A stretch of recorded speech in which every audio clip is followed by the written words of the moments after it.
Okay, at 6 o'clock on Tuesday, March 24th, 2026, I will call to order the monthly meeting of the Village Board of Trustees of Sister Bay.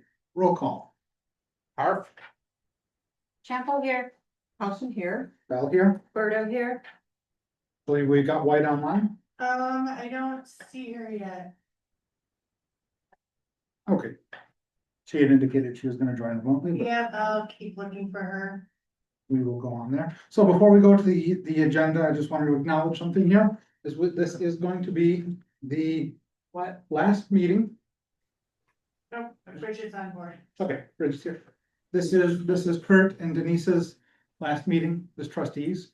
Kurt, I'll miss you, but I have to say that Denise may have done a few more things than you have over the years, so I think that it's important we acknowledge Denise's contribution to this village and her willingness to serve for a very long time. So thank you, Denise.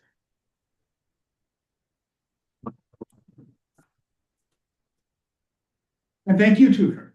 Thank you. Okay, motion to approve the agenda. So moved. Motion by Halson, second by Harth. All those in favor? Opposed? Motion carries. Okay, approval of the minutes from the February 17th meeting. Couple of corrections. Page 2, line 41. Motion by White, seconded by Allison. Oops, sorry, Thompson.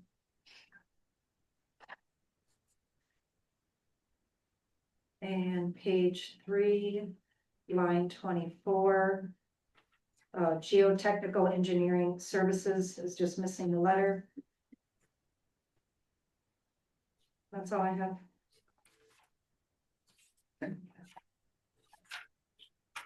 Anyone else? Motion to approve as amended. So moved. Motion by Berto, Second. second by Champo. All those in favor? Aye. Opposed? Motion carries. Okay, comments, correspondence, concerns from the public. So, yes. Name and Miles address. Danhausen, 1968, County Double Z. I just wanted to make a comment about Denise. I got some complaints to log here. No, I'm just kidding. I actually don't believe she's actually leaving, so this may all be a moot point, but and she may be back here in a couple of years, who knows? But as someone who has owned a business in this village and lived here and covered all the communities in this county, I just thought I should say a couple of things about the long time that you've been serving on this board, Denise, and the things you've done for the village. Those new to this community may not know what it once was, for better and for worse. But in most of the ways that this village has been made better over the last 30 years, Denise, your fingerprints have been on that in some way, shape, or form. And without your guts and the guts of previous village board members, some of whom are still here, the work behind the scenes and dedication, we would not have Waterfront Park and the 1,800 feet of public shoreline that it sits on. Without that work, the village would not have made the comeback from a town with a bunch of empty storefronts and empty restaurants and businesses getting foreclosed on. And you can trace some of those roots back to the work that was done by you and this board. Kenny's another in that same boat. And now this village is the county's top generator of tourism revenue. Some people will complain about that, but we were desperate for that at one point, and we forget that a lot. Without you and Chad's support, Pebble Beach would not have been saved from development. Without your support for affordable housing, fewer working families could live in this town. And making that an agenda item, first and foremost, years and years ago. And the people who live in those homes will never know it, but there's a few people who will know the work that went into and the support that made those happen. The power lines in town may not be buried. The chain restaurants and dollar stores would be at the entrance to our community if specifically some of the work you did hadn't been done.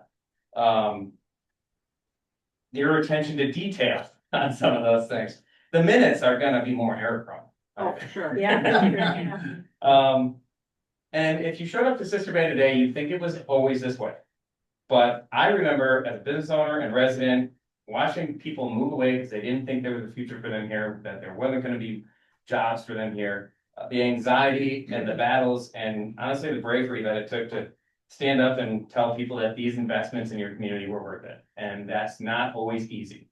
I know it's been a frustrating few years for the village, and I know it's been frustrating for you, Denise, but I hope you and the board and the residents can step back once in a while and see all the things that have been accomplished and how much better this village is and the things that have been done to make it a great place to be in business, to enjoy here, and for me now, raising a family here. And the best illustration of that, I think of the day couple of years ago when I'm down at the playground and my dad, who's now 83, and he's sitting there at the playground with me, and we're watching dozens of local parents on a cold spring day, running around the playground, chasing around my toddlers, bouncing from the swings to the beach, to the pavilion, and back to the swings, and over to Wild Tomato, and back to the swings. And my dad says, just looks around and goes, who would have ever thought you'd see this, all these families in Sister Bay 25 years ago? And I think that comment right there sums up all those little things that each one of them, you didn't know what they would lead to, and that's what it led to. And it's not all, there were a lot of great board members who did that work, but Denise, you've been here for a long time and done a lot of that work, and I know you take a lot of arrows for it. So I think it's worth acknowledging the things that have been so good about the last 30 years that you've been serving the village. So thank you. Thank you, Miles. It was very kind. I'm humbled. Someone else out in the public would like to speak? Anyone online? No. Okay, Oh, I'd like to say something. No, I'd like to say something before Denise says something for a change. I'm just kidding. Denise, she spoke first. She gets to go first. Well, That's I of the was rules. simply asked, I was simply asked. So Denise is the definition of fearless. She was a born leader. She, in spite of huge obstacles, if she believes in it, she will do it. And she will explain to you why she did it. And if she says she's gonna do it, she's gonna do it. And she'll keep trying to do it until she understands or just says, look, for the best thing to do is to move forward. And I've seen it time and time and time again. So in the 6 or 7 years that I worked with Denise when I was at the SBAA, I never had a better supporter, ever. And then the 2 years that I've been on the board, Denise is a mentor. Denise taught me a lot. Denise she is someone who people wouldn't necessarily, Denise is someone that no one ever really knows. And that's a skill that she's perfected. But she has an enormous heart, and a big part of her heart is right here. So when she does things that she does, she does a lot. She's done a lot of things that for her business weren't so good. You know, she changed the code, and when Plan Commission changed the code, the value of her business went down substantially. So, what she does is for what she feels is the best for the village. And so if you disagree with her, and I have on many occasions, and many people have, you have to I have the utmost respect for how she just never gave up and always felt like, always felt like it was the right thing to do. And when she didn't think it was, she said, okay, yeah, you're right. We probably should do this different, and that's courage. She's filled with courage and leadership. And so it will be a big loss. The institutional knowledge is one thing, of course. But, and Miles, you did mention, shame on you, her enormous support for the ice rink. which I think is because she really wants it, first of all, to be named after her, which is doubtful to me. But also she's hoping in the summer it's a splash bash, which should definitely be named after her, because that's been her vision forever. But also never always, I mean, we almost, that $500,000 went away, almost went away many times. Many times, and Denise fought for that hard. So she will be missed. She can be seen at Birdo's on Mondays from 6, I think, still, well, not anymore, wow, there you have it. Okay, so she's left Birdo's too, great. You might have said enough, Now what? Louise, you might have said enough. What? What? You might have said enough. Shut up. So, excuse me, Dave, I'm not finished. So, so if not, you can just drive by her house and honk or something. Or you can go to Sue's, that's it. She'll be at Sue's. You can visit Sue's, or you can bring things to Sue's, because God knows she doesn't have enough shit there that she's gotta go through, so. In closing, so Denise, you will be missed, and you should know that, I hope you do. Thank you. Mhm. It's very kind. Yeah. Thank you. So I just wanted everybody to be aware that mostly our administrator, if he doesn't know already, that one of the things that Julie Schmelzer had talked about that had to do with housing worked its way through the Senate and the Assembly. It has been passed. It's waiting to be signed by Evers, and it's Senate Bill 480. It's a residential TID. Unfortunately, it won't be implemented, I think, until October 1st of this year. But it's something that I wanted to make sure that was on everybody's radar. It could be, we could possibly use it on the Wilsey property. I didn't do a deep dive into all of the details on what the new criteria would be. But I just wanted to get that on the record so that somebody is following, watching that, researching it, and if it's something that the village wants to do, that we move on that. That was it. Thank you. I should mention that Ben Andrews, the administrator, is on here. He's on remotely by my request because he was sick today. And I didn't particularly want to come here and get us sick. So he is here, he's just not with us in the room. Okay, on to 6A, open book and board of review dates. Julie? Sure. So every year we have the open book and board of review, and it's up to the clerk to set the dates. I proposed Tuesday, May 12th for the open book session. That's for people to come in and meet with the assessor. And if the assessor and they don't disagree and decide to take it one step further, that is the board of review. We want to have that Wednesday, May 27th from 6 to 8 p.m. These are the dates that our appraiser has requested. So the board of review consists of all of the village trustees. We must have quorum. So we have to have 4 of the trustees or 3 trustees and myself, because as clerk, I am a voting member of the board of review, according to Wisconsin state statutes, if needed. Okay. One person on the board of review has to have the training yearly that is offered.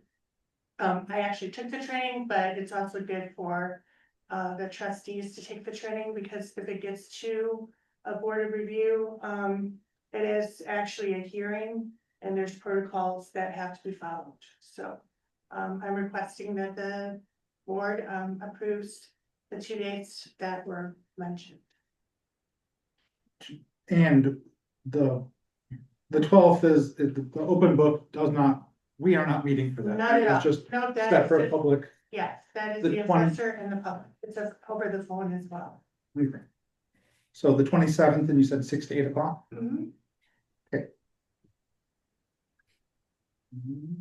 So, hold on, I'm not sure what the motion looks like. So I would, so a motion to approve the dates for the 2026 open book and board of review as recommended by the village assessor action appraisers for May 12th and 27th and 26th. Do you want to make that motion? Yes. Okay, a motion by Housen, Second the motion. second by Shampo. All those in favor? Hi. Yeah, because it doesn't affect me, or I won't be here. Okay. The marine commercial contract, change of ownership. I will make a motion.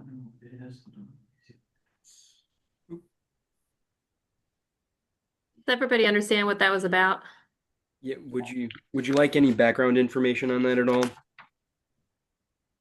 I mean, there's no change to the terms, it's just the change of the person, the change of who the contract's with, correct? Yep, so essentially it's just changing out Eric Lundquist's business for Thor Johnson's business and finishing out the remainder of the term of the contract. There is no changes to the conditions of the contract just changes to whom the contract applies to. Okay, Motion to approve the transfer of ownership and assignment of the current contract as presented. okay, motion by Housen, Second. second by Shampo. All those in favor? Aye. Opposed?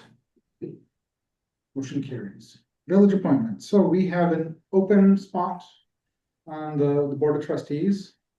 And just gonna give Skip one last chance to duck out of this and pull out, but after a couple of conversations with Skip and seeing Skip in action at Plan Commission, I think he'd do a great job, so I'm putting him up for ratification by the board is to fulfill the term for 1 year.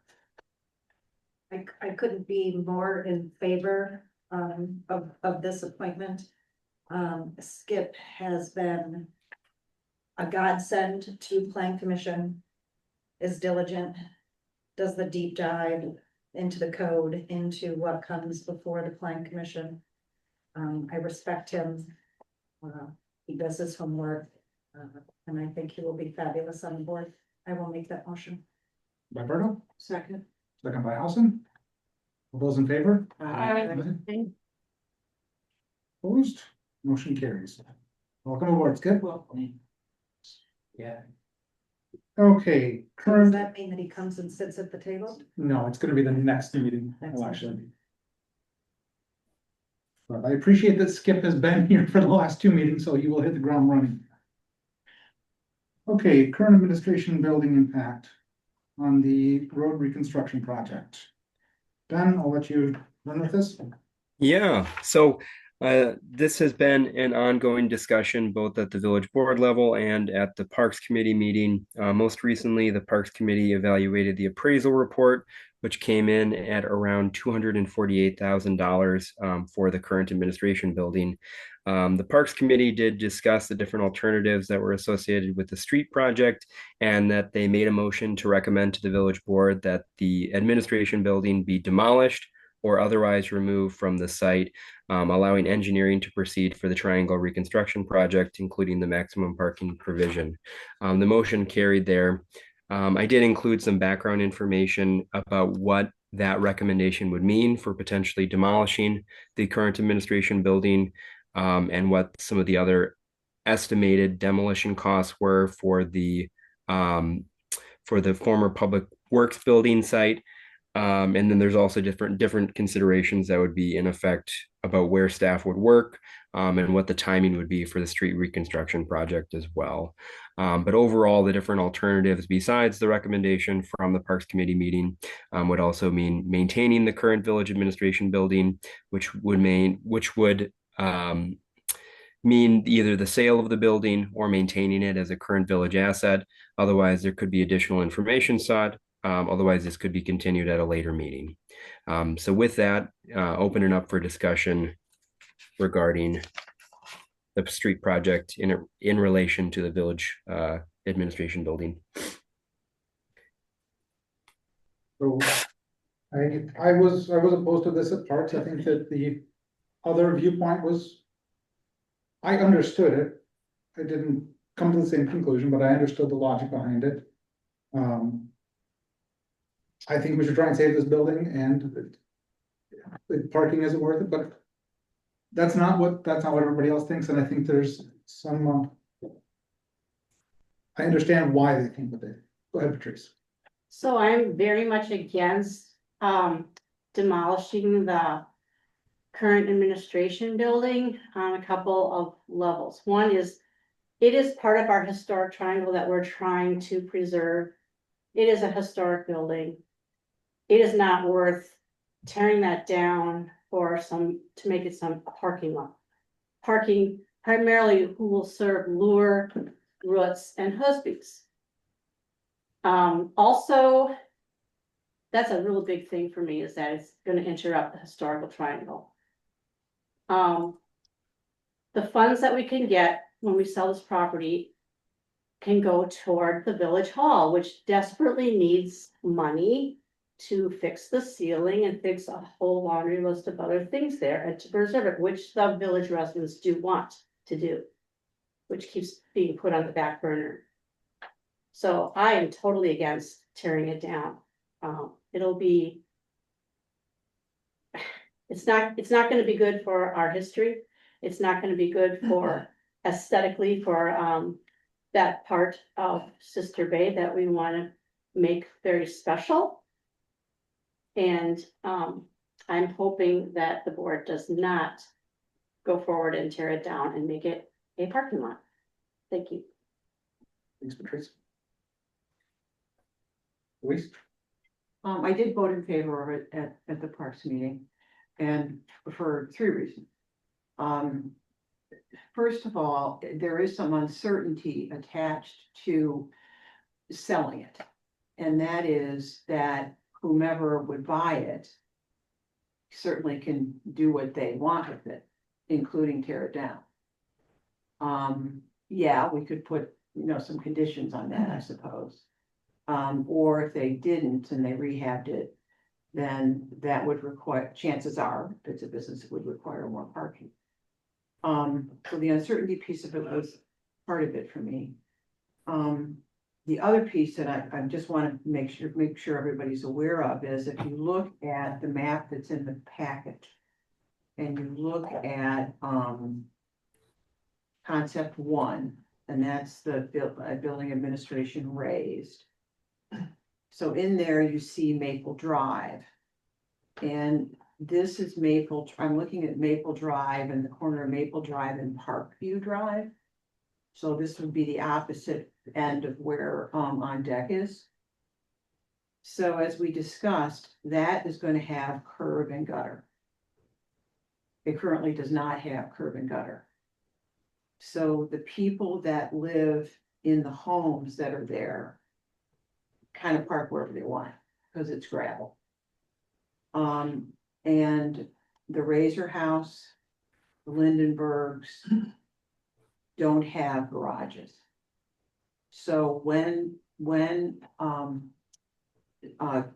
gutters and curbs go in there, they won't have anywhere to park. They're aware, but there will be no parking. So they will have to, where you see the parking that we're going to add, which the green is not all additional parking, but where you see additional parking, that would be their options, because unless they have a driveway, then it's just the way that, unfortunately, the way that they're, that way back when that road was built and those homes were built, and that's what happened. It's not a penalization for them, and as I said, they're well aware. So I would say that the parking, especially maybe in the evening, isn't gonna necessarily be for the businesses around there. I mean, it could, people are now willing to walk a little more. So it could be for the beach or it could be for someplace else, but I would also suggest that in some cases it could be for the residents that live in that area. And those are the 2 big reasons. The other thing too is that there will be a sliver, granted relatively small, so there's land there. So when you see the V, which is where Maple Drive and Bluffside come in together, which is why it's called the triangle, there'll be parking on one side, parking on the other side, but there's still some land there that we could do something with. So you could put a tree there and you can put some flowers there or some plants there, but it won't be paved. So and I know that I'm splitting hairs, so it's not a parking lot necessarily, but yes, there'll be more parking. I think with this scenario, somebody keep me honest, I think we gain 19 more parking spaces, I think. Not all in that area, because some of it, as you can see, is across the street on the same side as, because the village owns that property, on the same side, but down towards the water from Roots. Because that, again, is kind of, there's no parking there. Anything there's two spots, I'm sorry, there's a fire hydrant. Because Roots has a lot of diagonal parking. So we're also able to expand that a little bit. So that's the reason that I voted for it, and I would support it too. I voted for it for a couple of different reasons. The number one reason is for our residents who live in that area that will not have, because of curb and gutter, any parking to their homes. And I think they take priority. I don't think that we can displace them, even though that they are aware that that is a possibility. I think it would be a mistake to sacrifice their property, their homes, with having no place designated to park, if we don't create some of that for them. And I don't think that other businesses in the area are necessarily going to use it all the time, because a lot of the people in that area will be using it. Now, if they go to work and leave, yep, it might be taken up by somebody else. They might not get the same parking spot when they come home from work or whatever errand they have to run. I think that should be our priority. And if we would want to sell that property, I know it's not a lot of money, but it's some money. That if somebody puts a business there, it's only gonna congest it more. It's just gonna make the situation worse. Well, that's the same problem we have down here with putting the administration building next to the library. It is. So, I think one thing that's missed there, just as to how parking is perceived, is when you put parking there, you do induce demand for people to come there and park. If you look at the amount of cruising that is done when you're looking for a parking space, as much as a business will draw people back there, people will drive back there to find that parking, to check on that parking. I think that I don't believe that that's really gonna be resident parking there. Because I mean, doesn't our parking code say that you can only stay there for 24 hours, so you're gonna have to constantly move that? Or we're gonna give some sort of super privilege to the people that are there that isn't for other folks, and I don't actually see an issue with that other than the administration of it. They get a sticker. So now we've created another burden, which if we're gonna do that, there's a lot of other complications that come in there. I understand. But I don't see that it's going to make a big difference for the residents on there. I think if I lived there, I'd be pretty upset. If I didn't think that I would be able to find a parking spot, and I go up to the grocery and I have bags of groceries, and it's a narrow street. We didn't really widen it because that's what the majority of people wanted, is not to make them wider. So there's no place to double park without constricting everything. And if I were one of those homeowners and a taxpayer in this village, I'd be pretty ornery. Patrice, thanks for raising your hand. if I lived in any of these homes, I would not park at where the administration building is if I was living at the Razor House or at the Lindenbergs. Lagerquist have their own driveway. They're smart, they have their own driveway. I have my own driveway. Maybe these other property owners need to put in their own driveway and not bank on street parking. It doesn't make any sense to me that if you were at the Razor House, you would walk all the way to the administration building with your groceries or whatever, and shuffling your car or whatever you have to do, it's too far away from your house to bank on parking there. They need to put in their own driveway, like the Lagerquist did.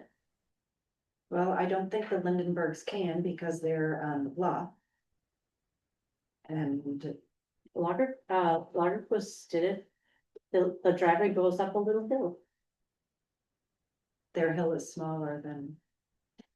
I think Lindenbergs. Well, I'm sure it could be worked out with the proper experts.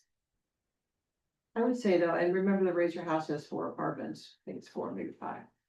So, and typically younger people who are very resourceful. So I think that, you know, you have to sort of give our residents credit for being as resourceful as our seasonal visitors for finding a place. We'll find them. They're gonna be there. They're not gonna be, I think, I don't know. Yes, One other thing I wanted to mention, if we sold this piece of property, the new owner is bound to the new rules of the historical triangle. So anything that they would build there would have to be of a historical nature, would have to fit in the neighborhood. So it's not going to be a big modern ugly condo or small home or whatever. It's going to fit in the historical triangle. That's not true, Patrice. Yes, it is. That's what we No. voted on. There's It's all- to fit in the neighborhood. there's another way around that. Is when the village owns the property, it can put restrictions that it otherwise can't put on. Just village Yeah, owned. I mean, you can, it's way more you can do with zoning, because if you own it, you can put all those restrictions on there. Not to go down this rabbit hole too Yeah. far, because if we're No, not I gonna get go to, you could just say you have to keep the exterior walls the same. That's what I would do, but that would be an option for it. So if it's lodging, would you buy lodging there if there's nowhere for your folks to park? They couldn't do it because of the code. Yeah, they have to go by the code. So that's not gonna be lodging. So if it's retail, would you do it if there's no place for your customers to park? If you're not destination, It could be anything, it could be a private home. it would be a housing unit. One more housing unit is going to help. And where will they park? Bridget is asking to Yeah, speak. yes, Bridget. Hi, sorry, I didn't want to just jump in. Just out of curiosity, do we know how many residents will lose their driveways because we're putting in a curb? Like how many properties? 2. Just 2? Well, the Razor House, as I said, has 5 apartments. It might be 6. If you ever drive by the Razor House, there's usually at least 4 cars there. And Okay. Lindenberg usually has 3 or 4 cars. I mean, I don't know what the answer is, but what if there was an option for them to purchase a limited number of like a parking pass for the year? Well, we discussed that and, you know, Nate's pushback on that was to, you know, what would go into, a sticker, which is used in a million different places, would be to, you know, make sure that it's enforced. You'd have to have compliance. You'd have to have somebody monitoring that year round, which is. Right, and just put a sign up. I mean, I feel like people get parking tickets over there all the time. But I'm just saying if we're putting in roads that create a restriction and they suddenly can't park in front of their home, if they physically can't put a driveway in because of the way their lot is designed, I think it would be a nice option to have a resident parking only sign, and if they would like to pay a fee for that for each year, that's their choice. But I would hate to just, no pun intended, kick them to the curb because we're redoing the roads. But if you look at concept 2, which is a Mhm. concept where we don't take the building down, Right, those 7 cars have 3 places to park. Or they can cross the street and go up the street to Maple. Concept 2, we lose 19 parking places. right, I saw that. I mean, my first gut reaction is I've been in the admin building. I've heard so many terrible things about how it's functioning at this point. My gut reaction is to take it down. I mean, I normally always vote on the side of getting more money into the village to so we're not taxing people more, you know, if we've got projects coming up. But I don't know, I'm pretty good at renovation and I cannot picture what in the world I would do with that building. And if you take it down, the setbacks, I feel like we discussed, are so restrictive. I don't know what you could put there. I think we're being realistic. You wouldn't take it down. You'd have to keep the shell up. I mean, you, Yeah, I mean, look at the setbacks. If you look at that, look at Yeah. the sketch and. I think it would be impossible. I mean, it backs right up to the property line. Mhm. I get what people are saying about selling it. It's not a bad idea. I just think it would be more beneficial to the village in particular to maintain that piece of land and use it as parking spaces, since that's what everybody seems to keep fighting for.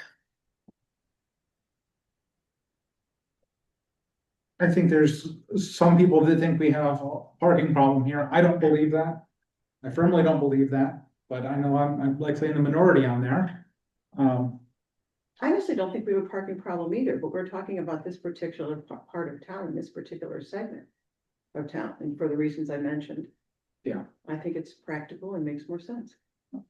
As much as I think that everybody's mind has been made at this point.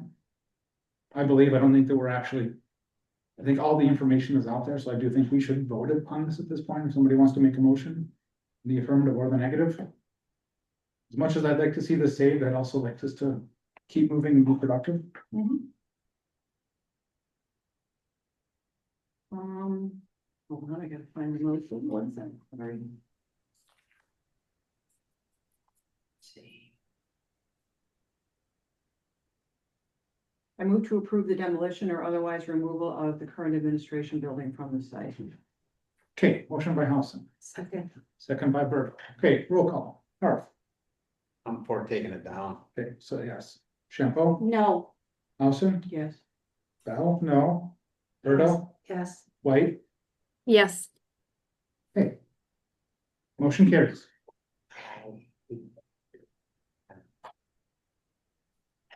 Okay. All right, wastewater treatment facility plan. Recommendation for adoption. Yep, so just a brief background on this. We've been working on this for some time, so we officially have the completed facility study report here for adoption, if the board so chooses.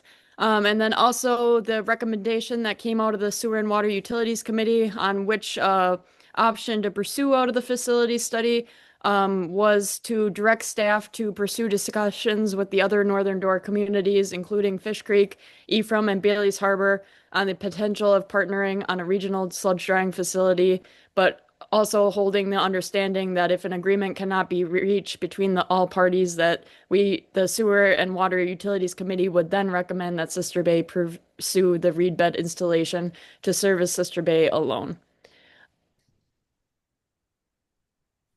Yeah, that was a very enlightening report. It was quite, I found it quite interesting. I think Kurt enjoyed it too. Yes. So I also think I'll share a story. It was happening during utilities. Is Denise happened to have cats there, and my observation on trying to get, she had cats in the view for the video call. I think it's gonna be a challenge to get all of the municipalities in Northern Door together. If we can do it, great, but I think it's gonna be like herding cats. But just because it's difficult doesn't mean we shouldn't try and do it. I think at some point, though, we probably need Megan and Ben to come back and say, okay, well, we think this is productive, or we think this isn't productive, and we'll just trust that they come back to us when that point is. I believe our recommendation was to give it 6 months. Yeah. Of communicating in meetings with the other communities, and it may go, if there's progress and things look good, you know, it can extend beyond the 6 months, but try to move it along and kind of know one way or another in 6 months from now. And just as an update on that, we did have a regional meeting scheduled for this past week due to the snowstorm. We did put a pause on that, and we have it scheduled for the following week.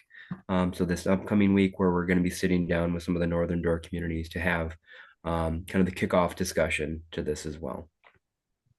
So that was my question, because I think I read in your notes, it may be part of the minutes in the packet today, I don't remember where I read it. That in fact, I know it was Bailey's, I think Gibraltar, and I'm not quite sure which other municipality were interested in it, and Ephraim. Ephraim, right, yeah, Ephraim, because I know there was some other note about Ephraim, actually. And, but anyway, oh, so the meeting, certainly, Ben, you would be there, and then your counter, if they have an administrator, the administrator would be there, and wastewater treatment people, is that the plan, to have both parties from each municipality there for the discussion? Yep, it'd be good to have the administrator, or if they don't have an administrator, a clerk, and then also having the operators in the room. So all of the stakeholders see how things are going with their improvements, get more information, theorize what their governing boards might look like in terms of interest, and then just talking about how we maybe can make it financially feasible if it gets to that point. So when you were looking at, like the feasibility part of it, how many municipalities did you think would participate? Or what, did you think it would be 5, 4, or you didn't know? In our conversations, and I think what McMahon had proposed or drawn up was just those 3 other municipalities. So not Liberty Grove and not, Egg Harbor? Egg Harbor has their own reed bed system, so they are kind of self-sufficient with that. So that's why they were not included. Yep. Gotcha, so basically not Liberty Grove, okay.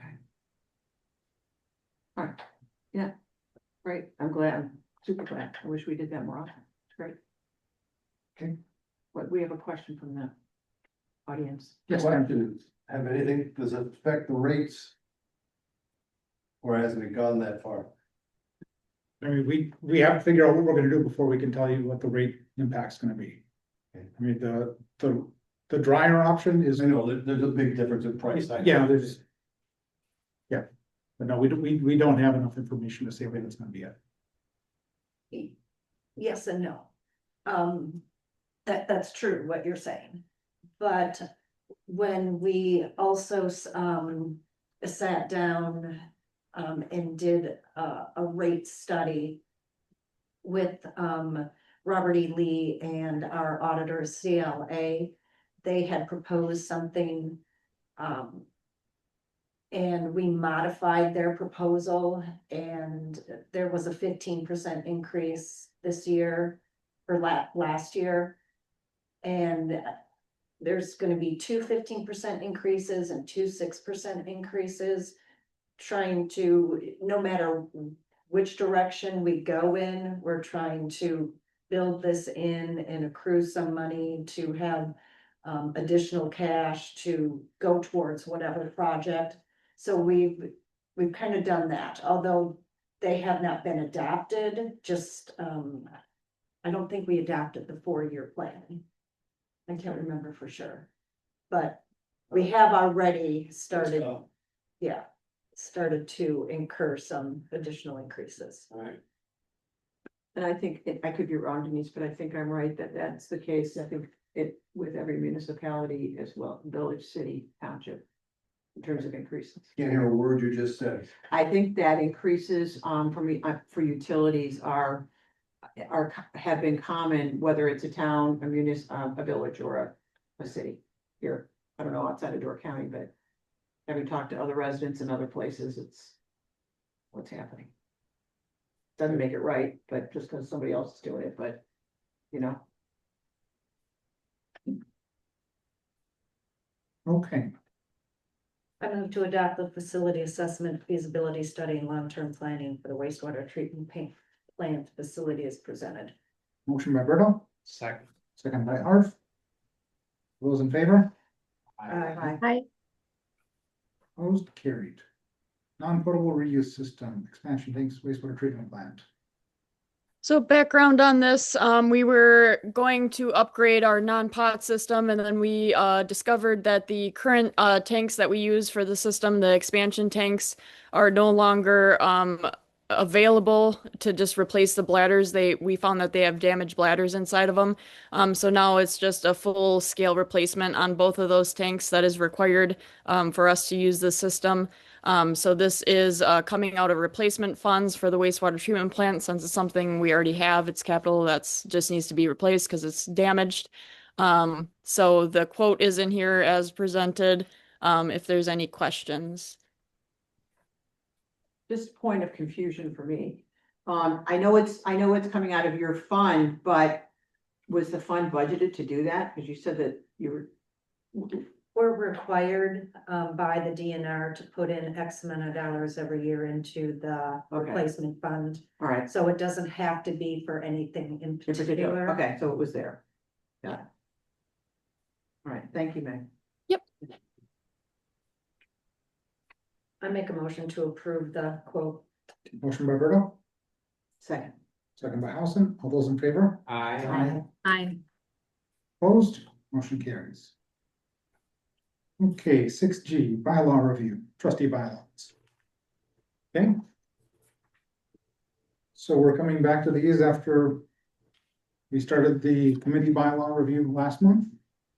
We've got the bylaws in front of us, so I don't know if somebody wants to start with some of the recommendations.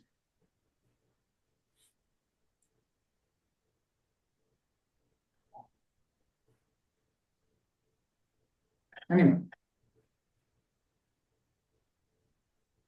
the only thing I was a little confused about was for the fire board, that it didn't mention that there were gonna be, as is now, 2 trustees and then 3 of the town board members as it's been. And it sounds like anybody's gonna be able to be picked to be on there now. Just so be the trustees, I think that was a change last year okay? that happened. I mean, effectively, my intention, and I would encourage every village board moving forward to put trustees on the Yes. fire board. Yes, I think that was a matter of how, it's a request that Liberty Grove had that Chris had talked to me about and asked for last.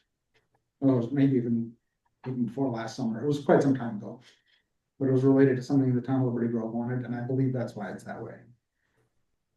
it is with the 2 and the 3. I mean, It effectively, remains. yes, Because effectively, he more or less said to me at the time, you're important to this, and we were the liaisons to the board, which it needs to be. Yeah.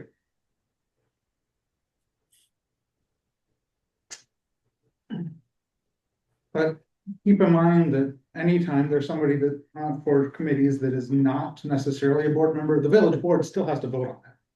Yes. So, and some of that, I mean, I think that some of that, I wouldn't want to tie the village board up. You never know what circumstances are out there. Just like what the town of Liberty Grove came across.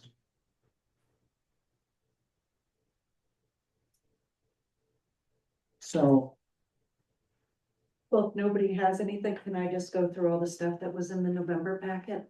Yeah, because I did notice that there were notes from Ben's report. That there were some items, so. you can go on, Denise. So on page 1, and from here on out, because I'm looking at the November packet, I will not know the page numbers because they will be different. Under 1 meetings, regular and special, it was suggested that non-trustees shall not attend an executive session of the village board unless invited by 2 or more trustees and approved by a majority of the trustees present. So that was what you had requested? I mean, I think that's the issue we have with November. I don't want to rehash it because I know you know what happened in November. But that's what you're asking for. That's what she's requesting now. You're requesting that. Yeah, I'm just going what was presented here. Oh, so this is page. I don't This is know. what, is this what you want? I guess what I'm saying is if you're going to, that's fine if you want to read that, but you're indicating that's the change you would like to see. Yes. Okay, So we're on 34 in the packet, if anybody wants to. okay. I disagree with that. I think that we also have some challenges with state statute. And I know this comes back to the finance committee and the other committees that there are people on. There's also, it really would be challenging for plan commission. Because plan commission has statutory requirements for non-board members. So I disagree with that, but we can put that in for, But we changed it under, we did the committee bylaws last month, and we put in the same kind of wording, similar wording. Last month. I don't, we will review it, the next village board will take this advice and review that. I'm just saying, this just follows suit with Okay. exactly what we did last month. Okay, I have a question on the statute, but you don't know if it's within state statute, is that what you said? well, state statute says that you have, and this should be run through legal, obviously, but state statute refers to, if you are on a governing body and you go into executive session, you have to, everybody on that body is permitted to enter executive session. Uh-huh. So that would be in contradict, this would be contradicting that. Because we're inviting someone in who's not part of the governing body, actually. No, because I think this was talking about the finance committee and potentially if we put that people on personnel, it's not just it's board members. If you're not a board member, so if you're on a committee and you're not a board member, you have to get requested to be included. Which I don't see a problem with. If you're not a board member. And I voiced my concern about having citizens being on a personnel committee. But that's here nor there, not the issue that we're dealing with. So they can be invited by 2 or more people, and if it's approved by the majority, depending upon what the issue, maybe sometimes they're approved, maybe sometimes they're not. But it gives you the option. Okay.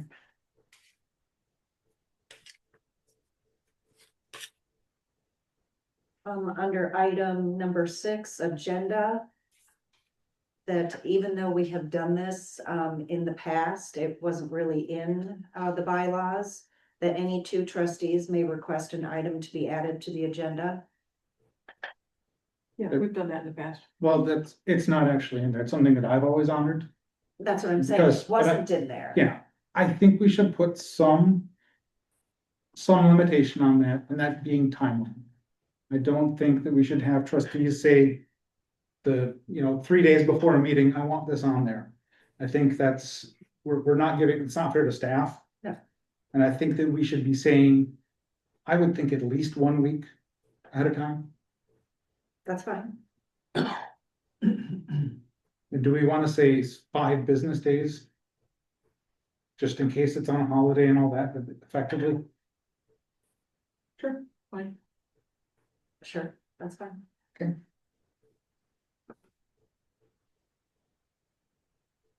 And then also under there, I think this came from Julie, our clerk. It was her recommendation that says laws have changed and it is no longer required to post the agenda in 3 places. Rather, 1 posting is all that is required. Is the board supportive of posting at the administration building and post office only? This means an agenda would not be posted at the library. It should also include that it'll be posted on the website. So if we're putting a requirement in there, where do we actually, what's the statutory Actually, requirement? the statute is it only has to be posted at the admin building and on the website. We do the post office as a courtesy because we do it on there all the time anyway. So we don't really have any language in here about that at all, do we? Right now. In the agenda part. I don't think we do. You added it. Okay. Which we should have, right? So I think that if we want to keep putting it the post office, great. Right. Let's not But put it in the bylaws.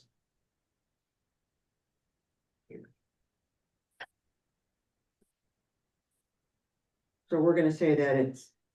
On the website and at the admin Agenda shall be building. posted at the, okay, got it. Okay. And we'll still just do a post office is not. It's, We'll do it. we'll do it out of habit, but let's not Okay. make ourselves do it. Okay.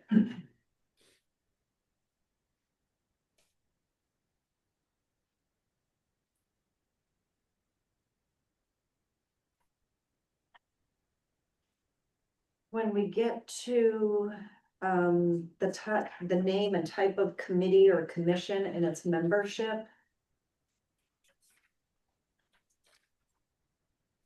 And if you scroll all the way down to Village Administration Building Review Task Force. That they're done with their job, so that just needs to be removed. But after the the last box there, zoning board of appeals, it starts to go into definitions, but there should be a header that says definitions. It just goes into trustee, resident, etc.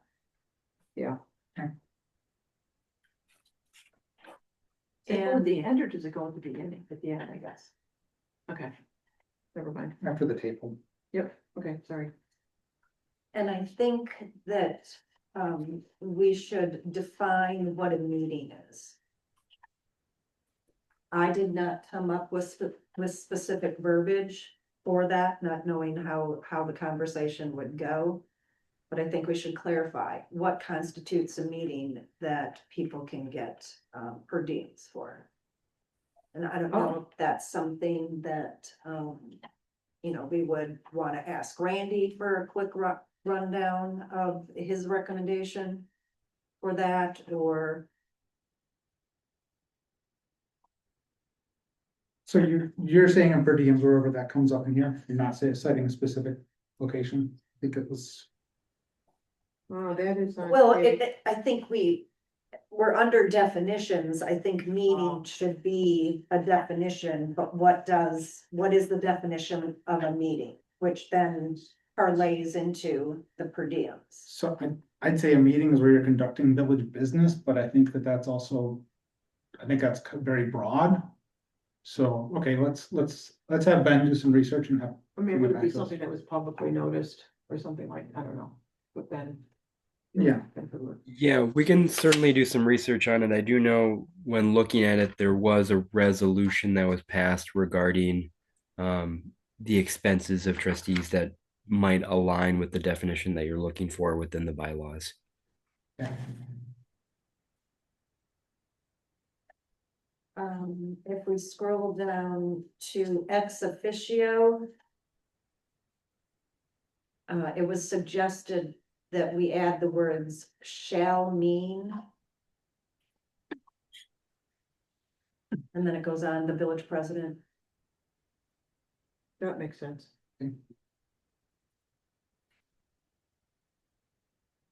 There was, I keep pounding about this every couple of years and nothing ever happens, as far as I'm aware of. I know Heidi tried, a lot.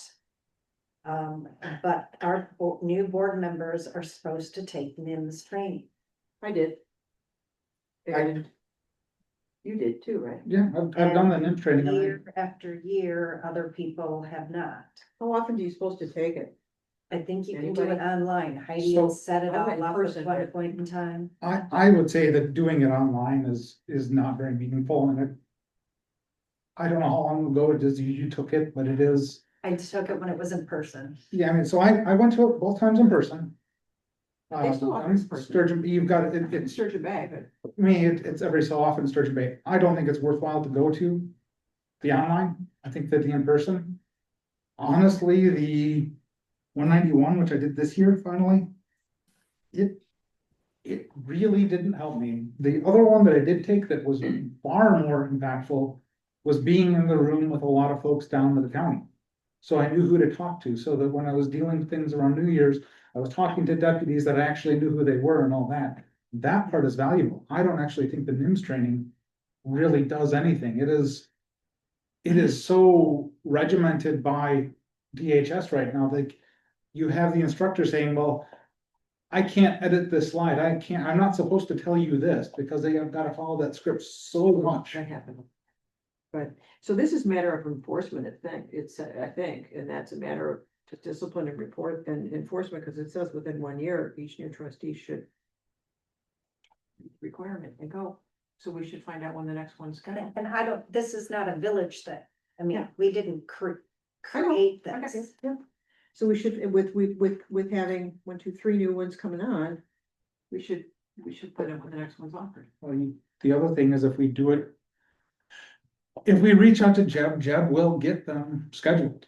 Okay. But the number of people that are taking it impacts where it's gonna be. I mean, if you have 4 trustees in Sister Bay and they're all scheduled together, you got a much better chance of getting it to Sturgeon Bay than having to go to Green Bay or wherever. I mean, We had a lot of people.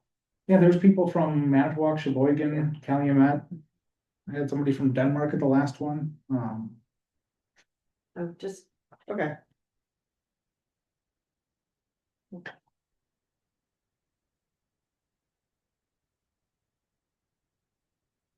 when we get to item 20, board member code of conduct. I. The last sentence, geographic area, comma, interest group or individual was added by someone, not me. But it makes sense.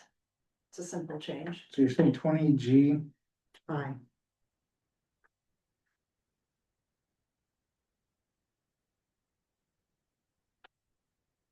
okay?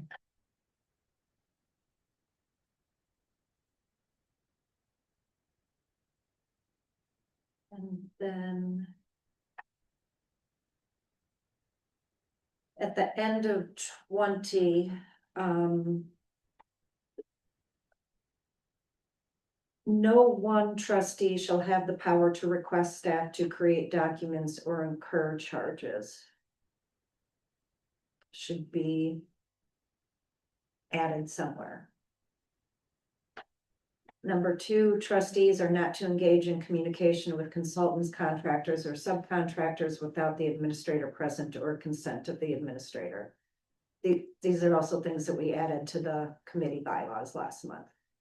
And number 3, trustees shall not have access to private sensitive data such as passwords, PINs, or paper or electronic files.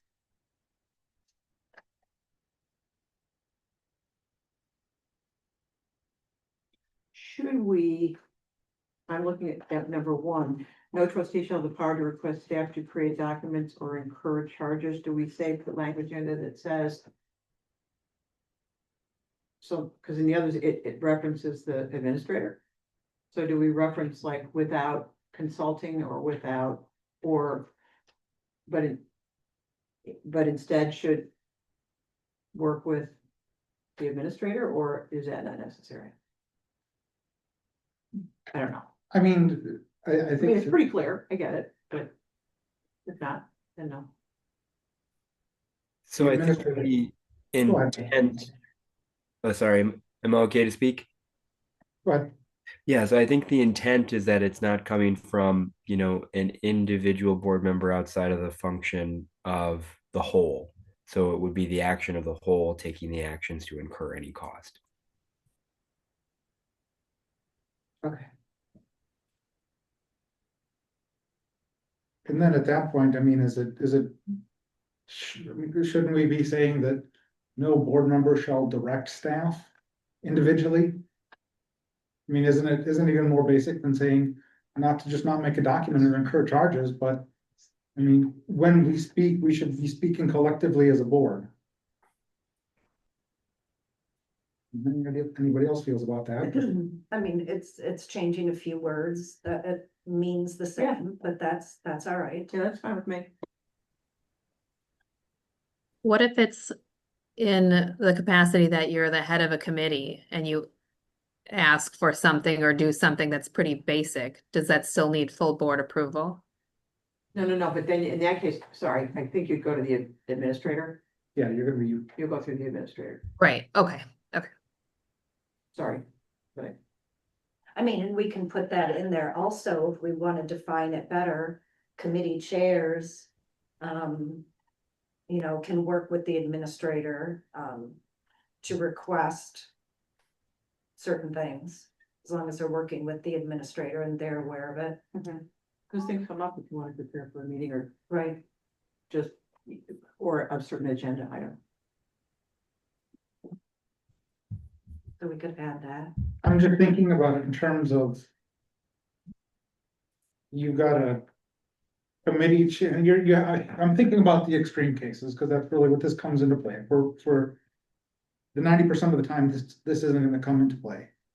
If you have a committee chair that is pushing on the administrator to do something.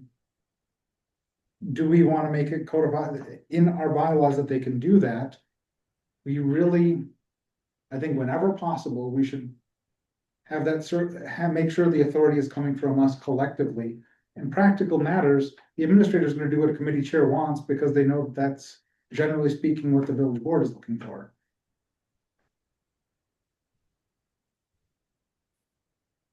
Well, I was thinking it as it related to a particular committee. So you could put that language in there, do you know what I mean? As it related to committee business or Yeah, something let's, like that. maybe we can, Ben, do you understand what we're trying to say? Or what I'm trying to say? Yeah, I guess just in terms of the expenses that we're looking for, is it specifically for like professional service costs that you're thinking of, preparations for the meeting? I guess when you're thinking about it, from a finance committee chair, what are the costs that you would expect to be incurred that wouldn't be discussed at a committee level meeting? Yeah, I mean, if we're, the thing I could see is making documents, because there's times on a committee you need to make documents. Yeah, you're not gonna expend funds as a committee chair, but you may want a document made in consultation with the administrator. That's kind of what I meant. I meant just little things like, hey, is there any way we can get, 6 copies of this packet for the meeting we have coming up? I didn't mean anything large. I just didn't know. I was just mostly clarifying it for myself. So maybe Ben can come up with wording and present it when it comes back. Yep. Next month on exactly hearing our conversation and what we're trying to get at and accomplish.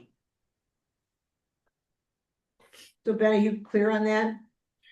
Yeah, I mean, I think it's not larger things is what I'm gathering, but if you were looking for like a poster board for a meeting, or generally if there's some supplies, things like that, some smaller expenses that would be directed at a committee level, but any larger project expenses would be still going through village board and or the applicable committees. We just did, in the past, we have had some issues. Yeah. Okay, I'll just say that, and that's why this is here. Yep.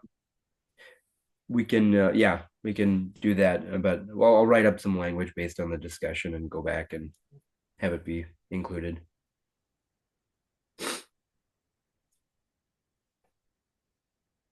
Okay,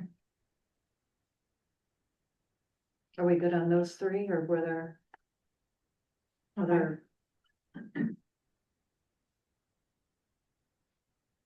Under 21, electronic participation in meetings.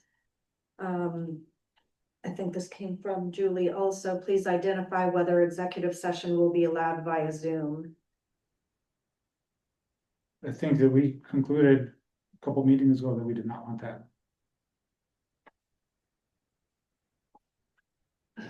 I don't think we should. Do we vote? I think that's fair. Well, this has gotta come, it's gotta actually come. Yeah, I got you, because I think we asked.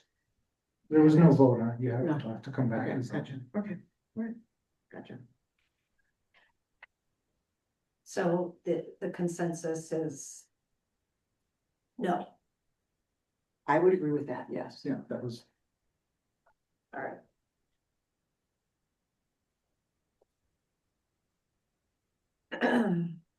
And then under 22, there is a whole bunch here, taken in part from ordinance 304-11-15-22. Trustees shall be compensated per the most recent ordinance setting the salaries for elected officials and committee members, provided the trustee or committee member actually attends the following. A meeting of a commission, committee, or board of another local unit of government or of the state or agency, either assigned to the trustee or the committee member, or as an invitee, provided all trustees were offered the invitation to attend. B, face-to-face meetings with village officials or employees if related to official village business and authorized in advance and in writing by the village administrator. C, an official legislative, administrative, or court proceeding or hearing in which the trustee is directed or required to take part in their official capacity. D, the biennial Dorkey legislative days. E, any other conference, convention, institute, meeting, school, training session, or workshop provided. Attendance is authorized in advance and in writing by the village administrator, and all trustees were offered equal opportunity to attend said event. And F, in regard to C, D, and E above, the trustee shall also be compensated an additional amount set by ordinance not to exceed 8 hours per day for travel time to the events described. And then there was just a comment here, a question for us to decide. Are trustees eligible for mileage reimbursement? It is not addressed in the bylaws. Yeah, that is a good question, so we should decide that. It is, as long as I've been on the board for the handful of times that I'm, like, when we would go to TCDC in Right. person, Right. tourism zone, that was always the case. So It was reimbursed. Yeah. I think the answer is yes, and we should add wording in there accordingly. So add G or something to it? Yep. Okay. And then we have,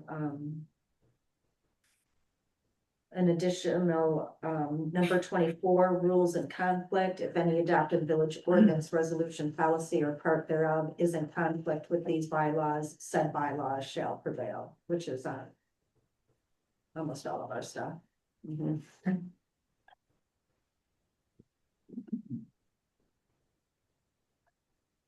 Then we get to, the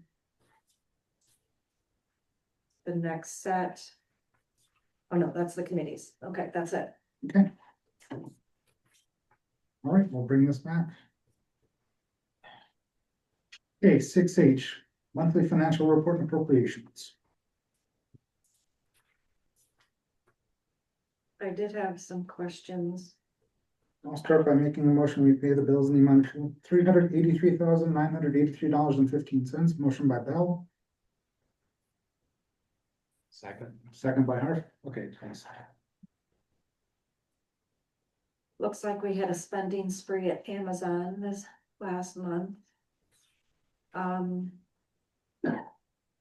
So I know that we have, on page 48, that we have a clothing allowance, so when somebody is buying $127 pair of jeans, they're meeting the criteria or whatever allowance we have set for the annual, okay?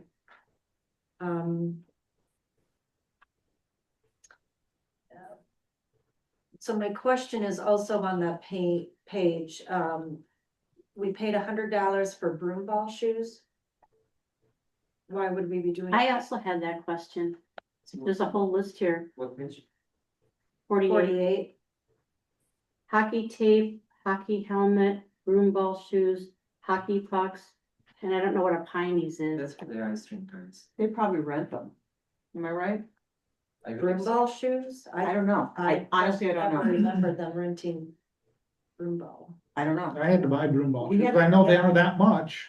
The price isn't off. Ice cream guy, Andrew, you ordered those. Because we didn't play broom ball last year, I don't think at all. I don't think they ever played because we didn't have any ice. It was so warm. I don't remember. Can you check into that on why, Vlad? And then, a little bit also to Amazon Capital, why did we spend $83.57 on Airheads mini candy bars? That's probably the, I think Eric bought us from Fall Fest. oh, it's money, it's candy for Fall Fest. I'm sorry, you don't buy candy for Fall Fest at the end of February. And It's kind of comes up year after year, the same question. We had the same situation last year. It's just cheaper now, and the expiration like for a couple of years, so it doesn't really. Oh, we bought it for next year? So for this fall fest that Gotcha, coming up, for 26. yeah. Okay, Hope it lasts a while. those are my only questions. I had a quick question. Hey Vlad, and I don't know if we even know yet, but maybe we do, and I'm not quite sure how the budget works, but snow removal. So I don't know if this is a lot or a little, but right now we're at about 12 grand. And certainly compared to last year, it was like Zippo. So I don't know how we budget or what we do, but I'm assuming that maybe it's gonna be a little more. I think we budgeted 40 or 50,000. Something like that. Okay, and did we base it on last year? Cause No, we never base it on the previous year. It's always a set dollar amount. Okay, I just didn't, looking at. Because you know, you can't base it on the previous year. I have no idea. Yeah. You know, and what happened this year, depending upon what the bills come in, that's something that finance actually will probably have a conversation about at budget time. Yeah. On, okay, worst case scenario, Yeah. what did we spend? And is whatever we budgeted, if we have another one next year, will Gonna be that cover okay, it? yeah. So then my other question is the county. So we contract with them for our roads. And then, this is just for my information, and maybe anybody that's here that doesn't understand how it works. They just probably assume, okay, this is how many hours you're probably gonna work in Sister Bay for snow removal, blah, blah, blah, and they go over whatever they assumed that they would spend, plowing our road, so then we get an additional bill. Is that how it works? Or do they invoice us by the hour or something like that? By the hour. By the hour, They usually Okay. send us huge breakdown. okay, Whatever the cost, like Okay. that occurred, if they're overtime or regular Okay. time, we picking up everything. oh yeah, cause it's gonna be overtime for Whether sure. they salt, whether they Alright. brine, Yeah, whether they yeah. plow, whether they. Well, I can tell you they used a hell of a lot of sand, cause I have a small beach in front of, ask my neighbor, our new trustee, it is unbelievable. I'm not kidding. Oh, I know how much sand there is. I clean it out of my garage. I got shovelfuls multiple times a year. It's unbelievable how much sand they use.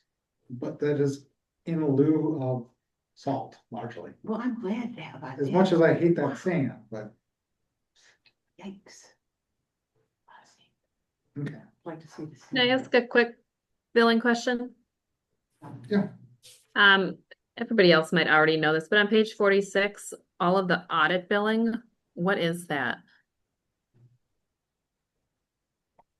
That is for the audit services for 2025. So the auditors were in office about 2 weeks ago conducting all the services in person for the financial audit. And they just go through the books for every single department and make sure everything is lining up. Yep. So each year, the auditors come in and that they go through and then they have their final financial report that they issue. Okay, awesome. I was just curious. Thank you. That's just the part, the more bills still gonna come from them. I got a question on 43. So we've got internet backup from GA Computer Services. Why are we getting internet connectivity from GA Computer Services? He's not an ISP. And then also, why would we be paying that much for an ISP? I know that there's other alternatives that are more affordable. I know that you may not have that answer, but I just want to get that out there on the record. So Ben, maybe you can find that out? Sure. Yeah, I know based on the discussions, we were having a few questions about invoices and generally everything seemed to check out, but we can definitely look into some things a little bit more. Okay.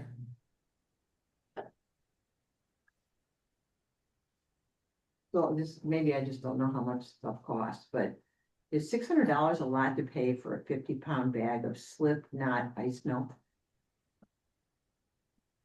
Ken? Pardon me? Is $600 a lot to pay for a 50-pound bag of slip knot ice melt?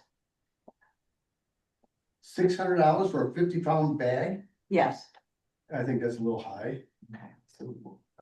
I don't know who's staying, What page? the last, I'm sorry, I'm on page 49.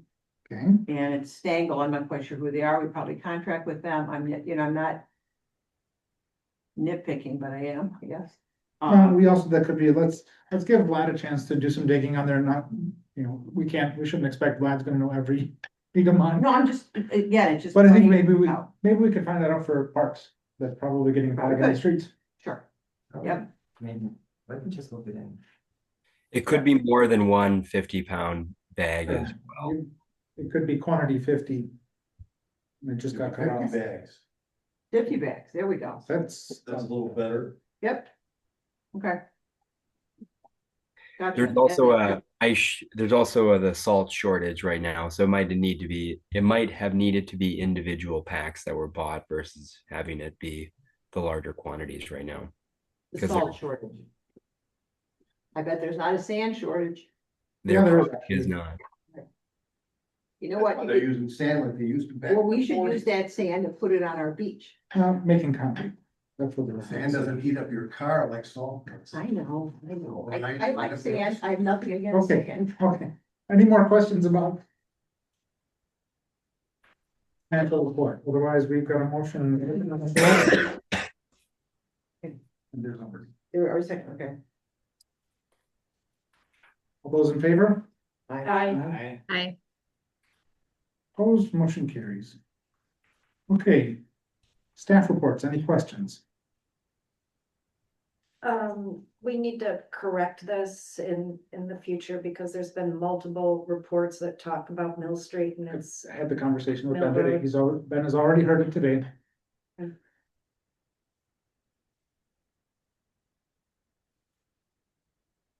Okay, anybody else have any questions for the staff reports?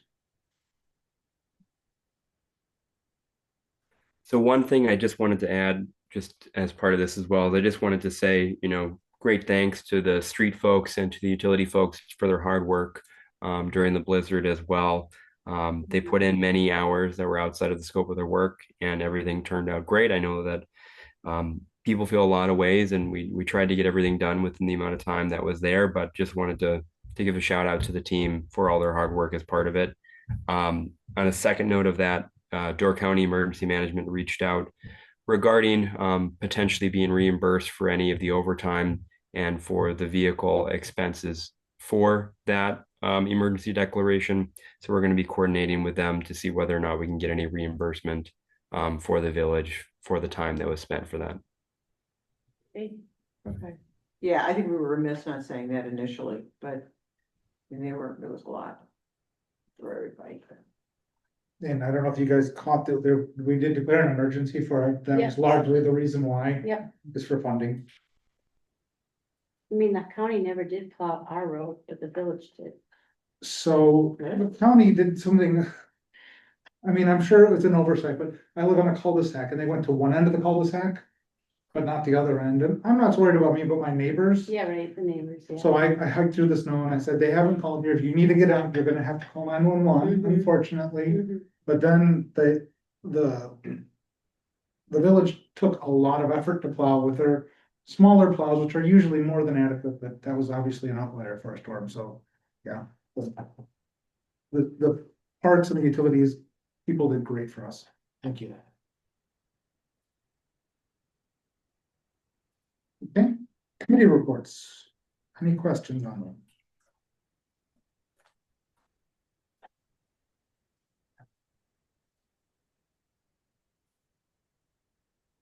I'm not sure that everybody saw this, but there was a correction in the Pulse about the reflective signage for Door County Emergency Management. And they made the correction that they won't be putting up new signage in the village. I did see that. Okay, motion to accept committee reports? I'm still scrolling, looking for notes. I'm sorry, Nate. Okay. Nope, I'm good. I'll make a motion to accept committee reports. Motion by Bell, Second. second by Howson. All those in favor? Aye. Opposed, carried. Okay, matters to be placed on a future agenda referred to committee official or employee. One thing I think that we should look at in this meeting or the subsequent meetings is. Denise, when you made the suggestion that we let somebody remove the admin building. I didn't think anybody I thought that was a little bit out there.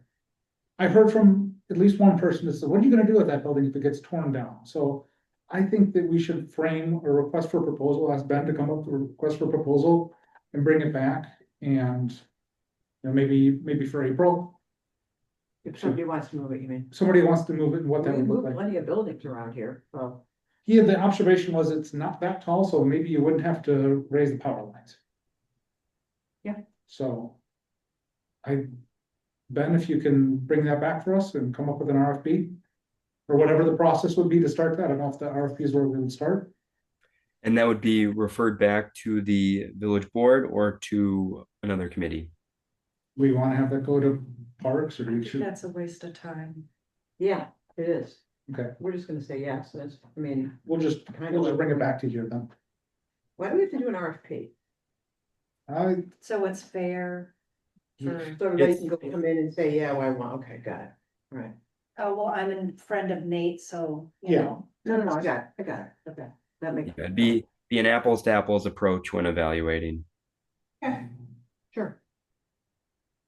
And I think I think there's some discussions on how I can see that RFP getting framed, but we can have that next month, have it come back to us. Anything else? I do have an answer about ice melt. It's a 50 Okay. bags. How many? 50? 50 bags. 50 bags, what's a typo? Okay. Good, Okay, excellent. okay, 1,000 bags of dirt, okay. all right. So our next meeting is. For some of us anyway, will be the 21st of April. Yeah, motion to adjourn would be in order. I'd like to make that motion. Motion by Berto, So moved. second by Harf. All those in favor? Aye. Thank you, Denise. Thank you, For Denise. everything. Thank you, Denise. Much appreciated. Thanks, man. Hey. Thank you, Denise. Oh, was that you, Megan? Yep, that was me. So I don't know if I know it's